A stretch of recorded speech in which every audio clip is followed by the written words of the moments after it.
Hello, thanks for dropping by. Oh, today, what to do today? Oh, today is the day that much of Canada has lost the internet.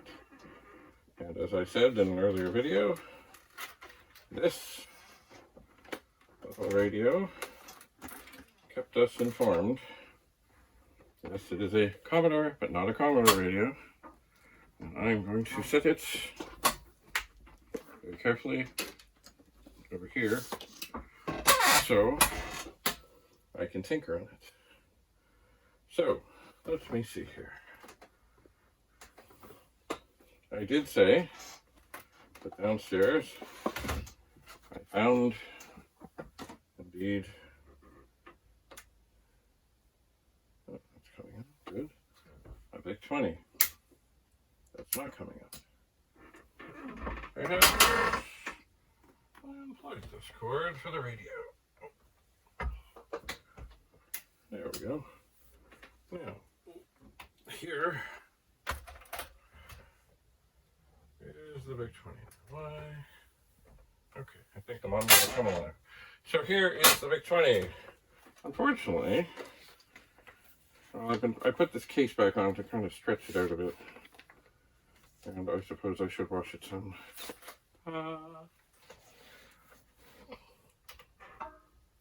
Anyway, here I'll take the case off.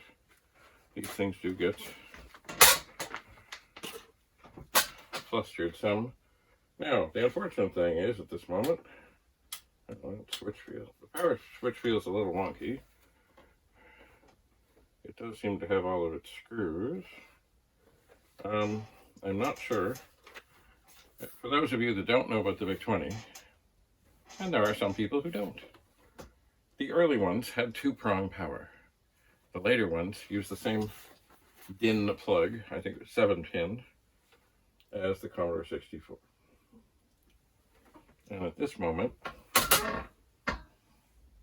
right here, right now, oh, I see what I forgot to do.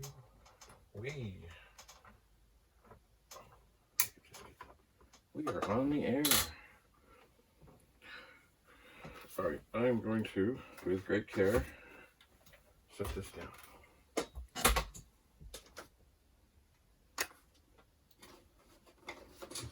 Aha. Here are my magic erasers. Excellent for cleaning things up. By the way, a lot of people think that this sign is like some neon thing. And it does look kind of cool. It's not. It's a piece of plastic. There's a bunch of LEDs. And they shine up. And they kind of make it look neon-like. But it's not neon. We'll just set that there. Alright. Well, while I'm here, I got into quote mode. And at some point I'll tell you what quote mode is. Okay, this is a test disk. This is a disk drive that was doing strange things. It was not the label, okay, so I'm going to move up the screen and I'm going to list, and I will see we have the performance test. Now this drive has been sitting for some while. It has. Let me see if I can rescue that genuine Commodore disk sleeve off the floor. But first, I need to take this disc out. By the way, one thing that can cause trouble is this little sticker here, which is supposed to, it's the Write Protect sticker. When it gets old and loose and screwed, it can cause trouble. So, but mind you, it also protects the disc from being written to. But if it gets stuck, it can be stuck. And stuck is not good. So I'm going to run run.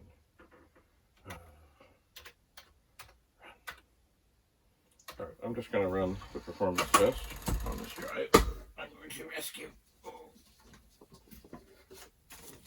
this genuine Commodore disk jacket sleeve, and I will leave it there. Now, this is the disk drive that was giving me strange things before, but the one I tinkered with the program, this program, and I should, you know what, I should tinker with it and save it, but maybe that's for another video.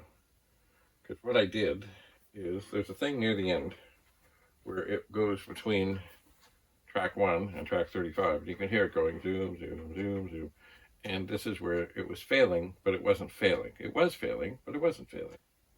Like the program said, oh yeah, it's failing, but at the end it said, yeah, it's all good.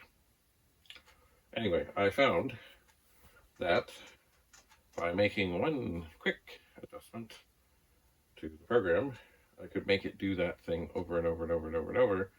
And when I did that, this disk drive, which I already cleaned the head on it, it then sorted itself out, and it actually stopped having errors, and then it did say it was okay.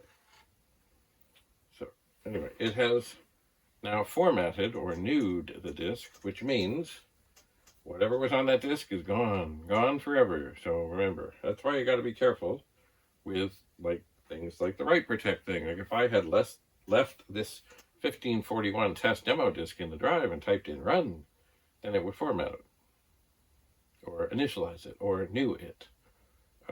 Anyway, it would be blank, and then I would be sad. Mind you, I could, the program mostly that I use on this is the performance test program, and while it was still in memory, I could still save it back to the disk, but everything else would be gone. So it is now doing it's done mechanical things, and it's opened a file, and it wrote data, and it closed it, and it's reading, verifying that everything is just tickety-boo. And then we'll see what's what. But I think what I'm going to do in just a moment, because I think I remember where, after this is finished, is I will make a change to the program. And I will resave it. Now, I intend at some point to do this differently. So that, okay, now here goes. It's doing the back and forth of it. Beautiful. It passed. Okay. Now, I'm going to list the program.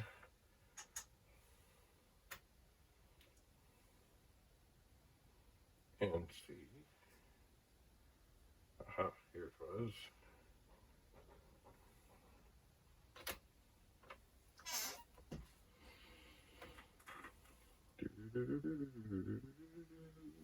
I believe that what I did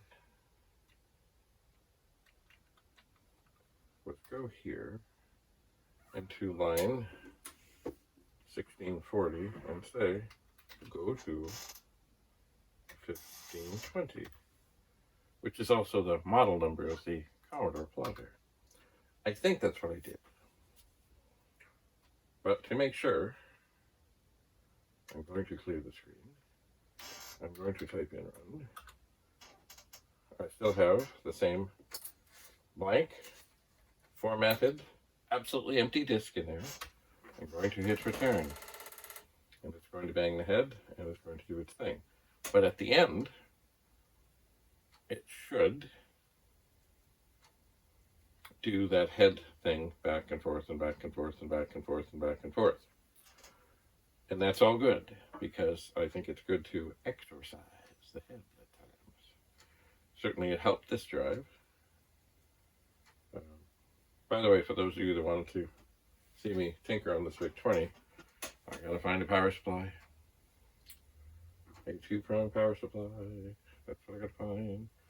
Now that we have a moment to talk about power supplies, a lot of people do not trust the old ones at all, and would do anything, mostly, than use one. I've not had catastrophes with the old power supplies, but I know people who have. So, yeah, I do try to, you know, I mean, I don't have one of the modern power supplies. I suppose I should. There are many. I don't know which is better. I don't know which is worthy. I just don't know. I just don't know. But I'll see about that. I will.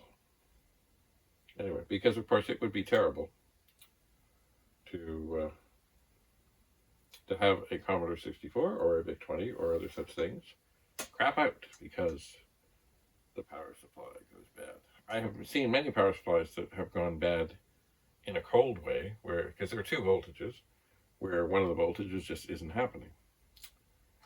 But yes, if the voltage goes high and hot, and it's usually, from what I hear, on the 9-volt side, it can be catastrophic. And another thing, of course, is I have not recapped anything, but I should. And I would suspect when it comes to a 1541, that would mean taking these two capacitors and removing them and replacing them. And that doesn't seem, considering all things, like a very tough thing to do. So maybe I should. Anyway, this is still running through its little testing things. And, work it away. And in a moment, I will know if what I did is what I thought I did. And then,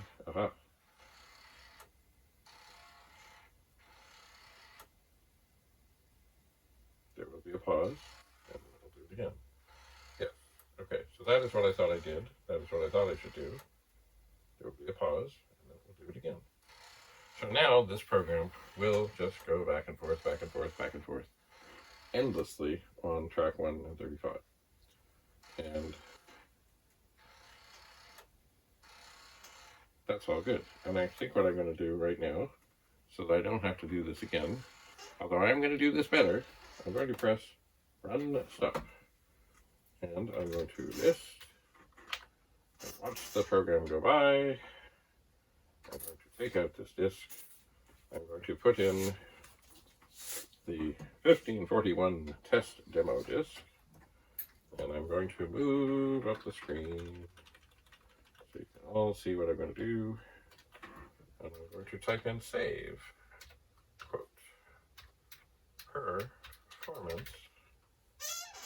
Oh, that's a big word. Performance. I want to put endless, but I know that's too big. Maybe I'll just put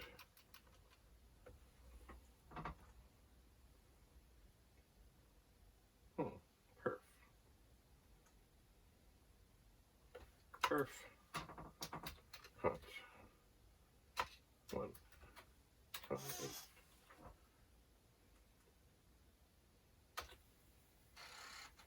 And I will save. This will also see if the disk drive is happy to be working. And it does seem the light is solid and everything is good. And then I will load the directory. And I will list the directory. And down at the bottom, I will find that I have perf cont 1.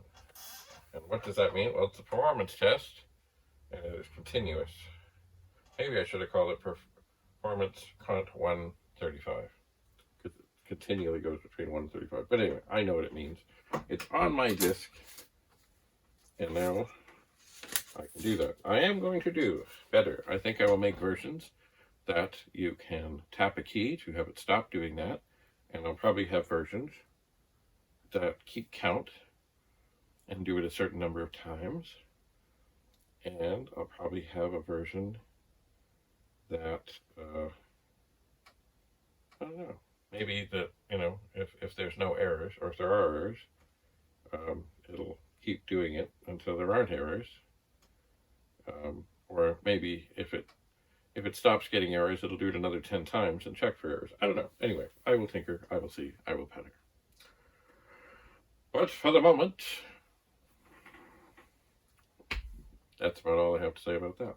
So I gotta find a power supply so I can check out this Vic-20. And we will meet again. And of course, there's no internet, so I can't upload this. So whenever we do get the internet back in Canada, sorry, the Rogers network in Canada, we'll see you. So, thanks for coming. And stay safe.